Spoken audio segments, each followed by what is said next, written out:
Hello, everybody. So today I'm talking about why it is important to get a period as a woman. More specifically, as we'll talk about, today I'm talking about why it's so important to have estrogen in our bodies, which has this direct connection to whether or not we get a period. So, hypothalamic amenorrhea is the name of the condition when a woman loses her period for 3 or more months. Most often, though there are various different reasons, but most often hypothalamic amenorrhea does occur due to stress, stress on a woman's body. Now, this stress can be physical, mental, or emotional, and most commonly, a collection of both. In the work that I do, many women have lost their period, may not have had a period for quite some time, and most commonly it is due to some form of physical restriction. So not eating enough, not getting enough nutrients, expending more energy than is what is taken in. Now the thing is, I know it can be hard, so hard to find the motivation to do what you have to do to get your period back. I, I think still in day-to-day knowledge for everyone, getting a period is connected to reproduction. Yeah, we need our periods, we need our menstrual cycles to have children, to have babies. Um, and so if that is a big value and dream of someone, that could be a motivating factor, a driving force to getting the period back. But if that is not a driving factor, if someone does not really maybe want children, or maybe you've already had children, then it can be even harder to find any motivation to get your period back. The thing that I believe is still often missing is this conversation about why we need our periods other than reproduction. And the thing here is that I think we focus so much on why is it important to get our period, but we actually aren't focusing enough on what happens first, what happens in order to lead up to the body not having a period, because that is what we really need to be talking about, because that's what is important to different aspects of our physical health. So the thing that happens is when our body feels really stressed from any which way that I mentioned before, it is going to shut off things. It is going to stop doing things in order to focus on what's the most important. And one of those things that it does when it feels really stressed and like something is not right is it turns off the creation of a number of hormones. So it'll stop making some certain hormones. And the one hormone that we're going to focus on today is it will stop making the hormone estrogen when the body feels stressed. And so the thing is that estrogen is a hormone in our body that is so important for reproduction, but so important for so many other things as well. And so that's where we need to have this conversation today is why is it important to have estrogen in the body, which, yes, is leading to you losing a period, but has so many other side effects. So before I get into these main areas of your health that are affected by having low estrogen or no estrogen, I want to just also quickly say that this video today is by no means meaning to fear monger you. I know for me, like I said, I found it very hard to find true deep motivation to make changes. But at the same time, I kind of called them scare tactics. These scare tactics, they still never worked on me. So me telling you these notions today, they are serious. They are cause for concern and worry. And I would not be saying any of these things today if I didn't have a really deep desire to help you live a long and healthy life. I want that so badly for you. but it is also not to scare you. All of these things that we're talking about today, they are reversible, absolutely reversible. And you absolutely can and will get your health back to a thriving place if you do the work to get yourself there. So this today is by no means saying anything is doomed or anything is irreversible. And it's not mean to scare you. It is to empower you. It is to empower you with understanding so that you can really make the best decision for you to get your best health back. Okay, all of that now said. So, as I said, today we're talking about what happens when there's low estrogen in the body. And I know for me, I did not understand that estrogen was needed for other things other than helping me have a baby. But we are going to talk today about the connection between estrogen and your bones, your heart, and your brain. Because these things are the important things that are not reproduction, that are not as talked about. So let's get right into it. Let's start with the bones. Let's start with our beautiful bones. I feel like maybe this is the one that's a little bit more known. There is a little more connection known between the loss of a period and bone density, as we call it. So in short, low levels of estrogen in the body does lead to bone loss or bone weakening. This is because estrogen is a hormone that works specifically to prevent the formation of cells that break down bone. So that means when there's no estrogen, these cells that break down bone in our body are in higher quantities. They get created and therefore more breaking down of bone. Estrogen also promotes the creation of cells that form bone. So again, no estrogen means there's no creation of bone and building back of bone. Because the thing is, bones, our bones, they're always being broken down. That is a natural biological circuit we have in us. Because this breakdown of bone is how we get calcium into our bodies and other nutrients. So our body needs mechanisms to manage the rate of this natural breakdown so that the breakdown serves us. And that's where there's a balancing effect between breakdown and building back up, because we need to build back that bone after it gets broken down. So what does this all mean and what is the outcome? When bones are broken down, they lose what we call density or their strength. And that means our bones are far more susceptible to breaking. So it can be very easy to break our bones, even from the smallest of accidents.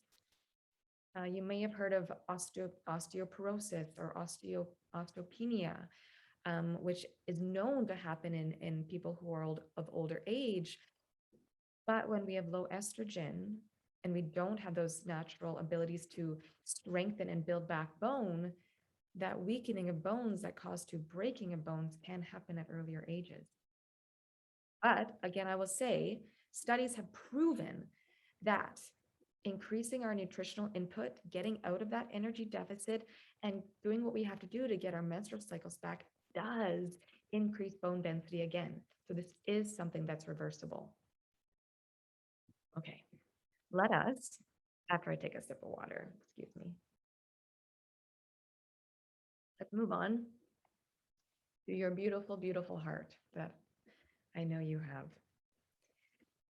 So unfortunately, low levels of estrogen have been associated with increased risk of heart disease.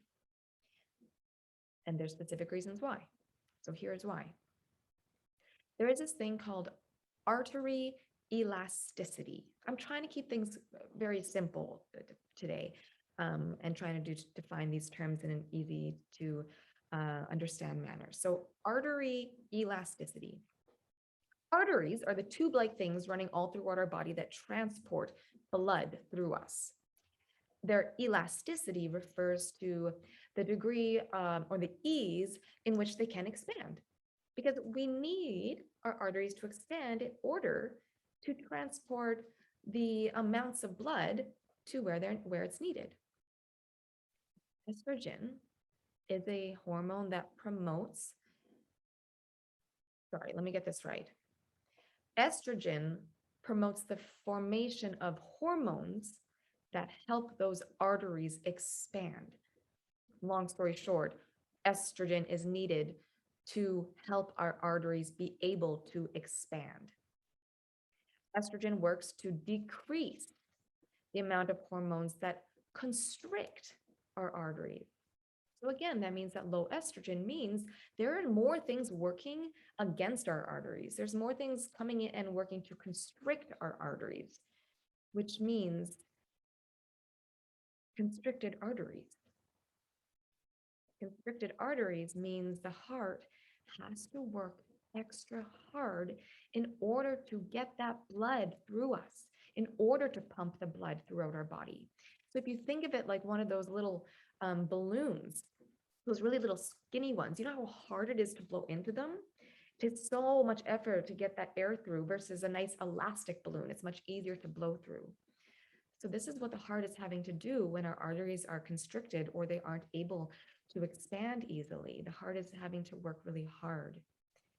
And this can lead to cardiovascular disease or heart disease.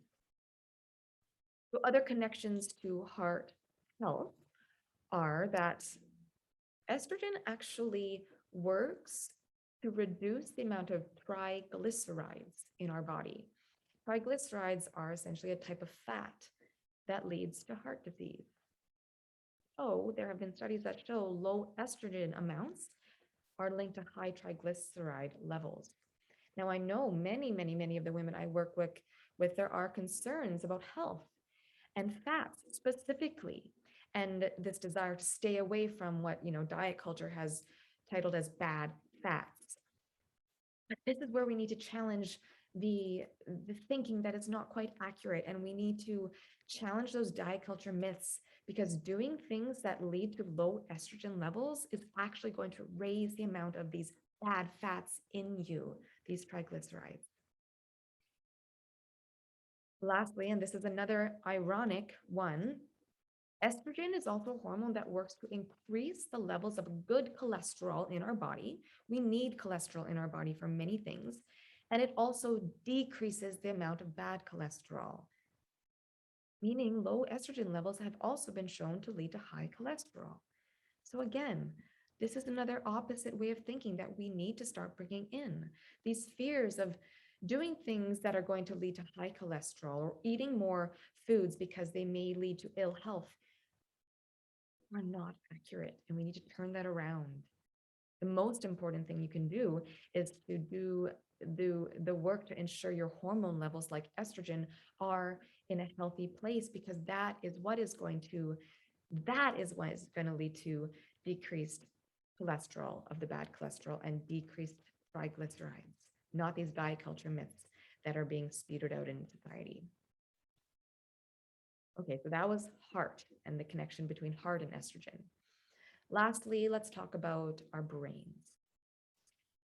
So low levels of estrogen have been linked to neurodegenerative or brain disease. Diseases such as dementia and Parkinson's disease and Alzheimer's. So again, here is why.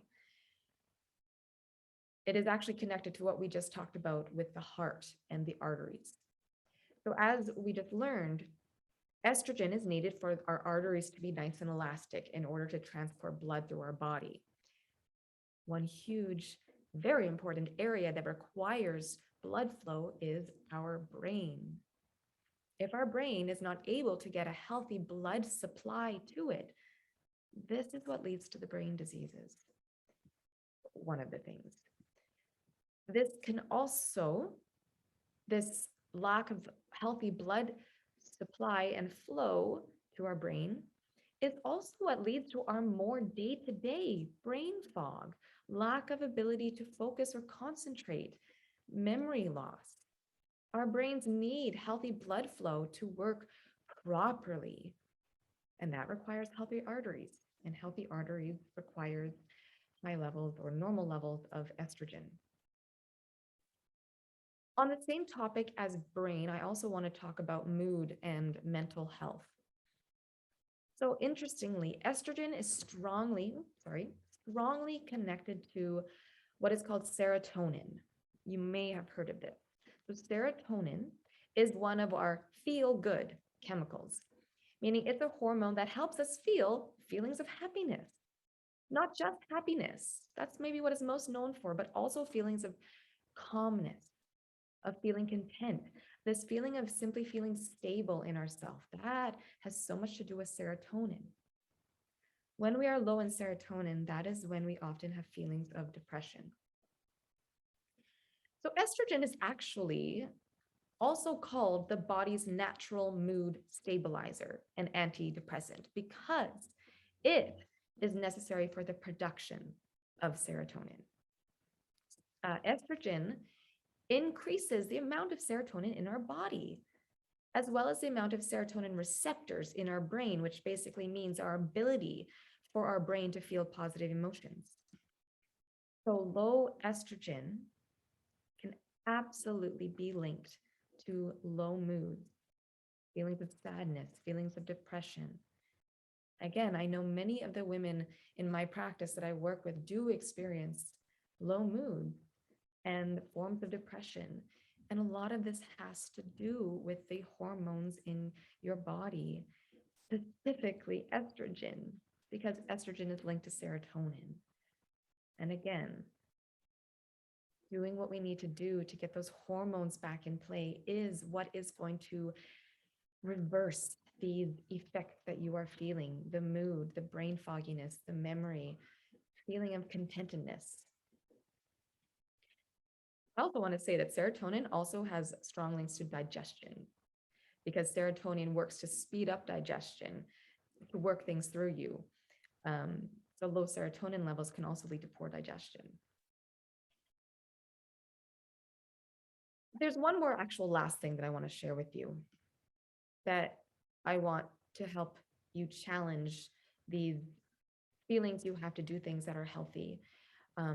Many of the women I work with feel the need to exercise, and they have this desire to build muscle. Estrogen is required to build muscle. It is what we call an anabolic hormone. So there's catabolic hormones, which break down muscle, and there's anabolic hormones, which build muscle. Estrogen is an anabolic hormone, which means it is essential to build muscle mass and muscle strength, and it is essential in post-exercise recovery. So if you're exercising or training without your period, this means you will probably not be getting that muscle gain, that muscle strength, those muscle benefits that you are hoping for because you don't have the hormones to be able to help you do that. Okay, so those are the reasons why estrogen is so needed in our bodies. And again, the link between this and our periods is when we're stressed, our body shuts off estrogen, and it is the shutting off of estrogen that leads to our body losing our period.